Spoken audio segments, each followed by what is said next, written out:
We will talk about electrophysiology test. इसमें हम तीनों टेस्ट कवर करेंगे, ईओजी, वीईआर या जिसको हम वीईपी भी बोलते हैं, और ईआरजी। ठीक है, फटाफट जो इसके इंपॉर्टेंट पॉइंट्स है हम सिर्फ वो देखेंगे। इसको बोलते हैं electro oculogram, visual evoked response slash potential, और ईआरजी हमारा इलेक्ट्रो रेटिनोग्राम। ठीक है, we will cover these 3 points और इसका बस इंपॉर्टेंट पॉइंट्स हम देखेंगे। सो फर्स्ट हमारा ईओजी की बात करते हैं। टोटल 5 इलेक्ट्रोड्स हैं, 5 इलेक्ट्रोड। 2 इलेक्ट्रोड जो हमारे लगेंगे वो मीडियल कैंथस कैंथाई, 2 हमारे लेटरल कैंथाई, और एक हमारा फोरहेड। ये हमारा ग्राउंड होता है। अब इसमें आई है, एक इलेक्ट्रोड इधर, एक इधर, एक इधर, इधर। जिस भी डायरेक्शन में हमारी आईज मूव करेगी वो पॉजिटिव हो जाएगा और दूसरा वाला नेगेटिव हो जाएगा। इसमें मिनिमम जो डायलेशन है वो मोर देन 3 mm होना चाहिए पीपल का, और जो रीडिंग्स रिकॉर्ड होती है वो 1 मिनट, हर 1 मिनट तक का रिकॉर्ड होता है फॉर 15 मिनट्स।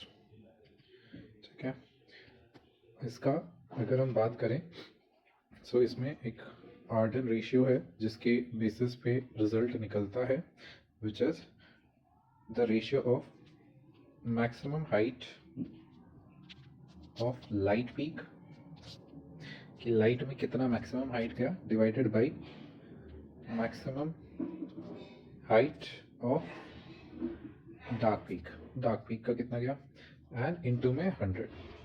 ठीक है, next we will discuss about VAR. ये हमारा ऑसिपिटल रीजन तक का हमें पूरा डिटेल देता है कि भाई ठीक चल रहा है या नहीं चल रहा है। ठीक है, हॉस्पिटल कॉर्टेक्स तक।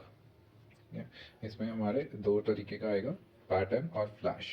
फ्लैश स्लैश पैटर्न 2 तरीके में आता है। तो पैटर्न में हमारा क्या होता है, एक चेक बॉक्स पैटर्न रहता है, एक ब्लैक, एक वाइट, एक ब्लैक, और ये अल्टरनेट होता रहता है, चेंज होता रहता है। ठीक है, फ्लैश में बेसिकली सिर्फ फ्लैश एक यूज़ किया जाता है, एक फ्लैश स्टिमुलेशन यूज़ किया जाता है। और इलेक्ट्रोड की बात करेंगे हम, सो इसमें 3 इलेक्ट्रोड होते हैं। जो पहला एक्टिव होता है, एक्टिव इलेक्ट्रोड, वो हमारा स्कैल्प पे लगता है। दूसरा जो हमारा रेफरेंस होता है वो हमारा फोरहेड पर लगता है। और जो तीसरा न्यूट्रल है वो हम कहीं पे भी लगा सकते हैं। सो यूजुअली हम बॉडी पे कहीं पे भी लगा सकते हैं, बट हम यूजुअली ईयर लोब पर लगाते हैं। ठीक है, पैटर्न की बात करें तो ये पैटर्न रहेगा। डिस्टेंस जो इसमें रहता है वो 50 टू 150 सेंटीमीटर रहता है स्क्रीन से पेशेंट का जो डिस्टेंस रहता है। उसके बाद जो चेक बॉक्स है इसका ल्यूमिनेंस हमारा 50 कैंडल्स पर मीटर स्क्वायर रहता है। सो 40 टू 60 के बीच में, सो एवरेज इज 50 ऐसा रहता है। फ्लैश वीपी की बात करें तो फ्लैश वीपी में क्या है, फ्लैश वीपी में आपका ल्यूमिनेंस रहता है 3 candles per metre square. So 2.7 to 3.3 candles per metre square रहता है। ठीक है, इसमें जो हमारा सिग्नल आता है उसको एम्पलीफाई किया जाता है, उसके बाद इसका रिजल्ट आता है। जो इसमें वेव फॉर्म बनती है वो बेसिकली कुछ ऐसा रहता है कि एक पी, जो पीक आता है वो P100 पे आता है, और हमारा जो ये बनता है वेव वो N75 से लेके N135 के आसपास बीच में रहना चाहिए। सो पीक हमारा 100 मिली सेकेंड के उस पर आता है, टाइम पर बनना चाहिए नॉर्मल केस में। और जो इसमें पोटेंशियल है वो 10 टू 25 माइक्रो वोल्ट रहता है एट 100 मिली सेकेंड। बात करें डिजीज़ की तो किस डिजीज़ में ज़्यादा रहता है ये, सो ऑप्टिक न्यूराइटिस में ज़्यादा बेस्ट रिजल्ट हमारा वीईआर से मिलेगा। इसमें क्या होता है, एम्पलीट्यूड गिरता है और हमारा जो रिस्पॉन्स आता है वो भी डिलेड आता है, कि 100 पे ना आके वो थोड़ा डिलेड आएगा, 135 125 या 100 पे नहीं आएगा। उसके अलावा मल्टीपल स्क्लेरोसिस हो गया, ग्लूकोमा हो गया, या इस्केमिक ऑप्टिक न्यूरोपैथी में हो गया। ये रहता है। अब एम्ब्लायपिया एक कंडीशन होती है, उसमें जो हमारा फ्लैश वीपी है वो नॉर्मल आएगा, लेकिन पैटर्न वीपी में हमारा अब नॉर्मल रिस्पॉन्स आएगा। Third and last it is ERG, electroretinogram. Basically ये हमारे photoreceptors Muller cells and RPE के इलेक्ट्रिकल एक्टिविटी को मेजर करने के लिए होता है। ठीक है, अब अगर हम बात करें कि इसमें हमारे जो स्टिमुलस होता है वो एक फ्लैश स्टिमुलस होता है जो कि 5 मिलीसेकेंड रहता है, और इसमें 20 मिनट्स ऑफ डार्क अडेप्टेशन के बाद एक बार रीडिंग लिया जाता है, और उसके बाद 10 मिनट्स लाइट अडेप्टेशन का किया जाता है। इसमें जो वेव बनती है वो कुछ ऐसा वेव बनता है ABC। इसमें जो ए वेव है वो एक नेगेटिव वेव होगी। ठीक है, उसके बाद ये हमारी अराइज होती है, ये हमारी अराइज होगी फोटो रिसेप्टर से। बी वेव की अगर मैं बात करें तो एक ये लार्ज पॉजिटिव वेव होती है, लार्ज है, और ये हमारी मूलर सेल्स की एक्टिविटी पर आएगी, लेकिन ये रिप्रेजेंट करेगी बाइपोलर सेल को। और उसके बाद जो हमारी सी वेव आती है ये एक प्रोलॉन्ग पॉजिटिव वेव होती है, पॉजिटिव होती जा रही है, लो एम्पलीट्यूड, लेकिन बी के कंपैरिजन में इसका एम्पलीट्यूड कम है। ये हमारी मेटाबॉलिक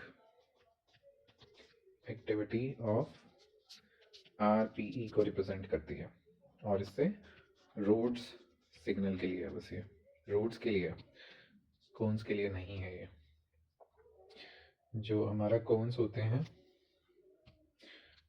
कोन्स हमारा जो रिस्पॉन्स करते हैं वो अप टू 50 हर्ट्ज पे करते हैं, लेकिन वहीं हमारे जो रोड्स होते हैं वो 10 से 15 हर्ट्ज पर ही रिस्पॉन्स दे देते हैं। ठीक है, उसके बाद अगर हम देखें कोई अगर कोन डिस्ट्रॉफी का केस है या RP है, इन दोनों कंडीशन में क्या होगा, सिर्फ बी वेव विजिबल होगी और ओनली रोड्स की एक्टिविटी को शो करेगा। वहीं अगर हम बात करें अर्ली कोन डिस्ट्रोफी है, मतलब बी वेव आ रही है, ओनली रोड्स की तरफ से आ रही है, कॉन डिस्ट्रोफी है वो वेव बाकी की नहीं आएगी। अर्ली कॉन डिस्ट्रोफी है और RP है, उसमें क्या होगा, जो ए और बी वेव है वो लार्ज होगी, ए और बी लार्ज वेव्स होगी, यहाँ पे बोथ रूट्स एंड कोन्स को दिखाएगा। उसके अलावा जो हमारा RP हो गया, प्रोग्रेसिव कोन डिस्ट्रोफी हो गया, और हमारा एक्वायर्ड कोन डिस्ट्रोफी हो गया, इन सब केस में क्या होगा, ए और बी वेव स्मॉल होगी। ठीक है, और इसका जो इम्प्लेक्ट टाइम होगा वो भी लेस होगा। ERG के लिए जो हमारा है वो तभी एबनॉर्मल आएगा अगर more than 30 to 40% of retina is affected.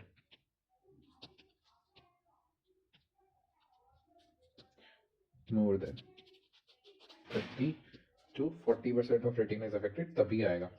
उसके अलावा जो अगर कोई मीडिया ओपेसिटी है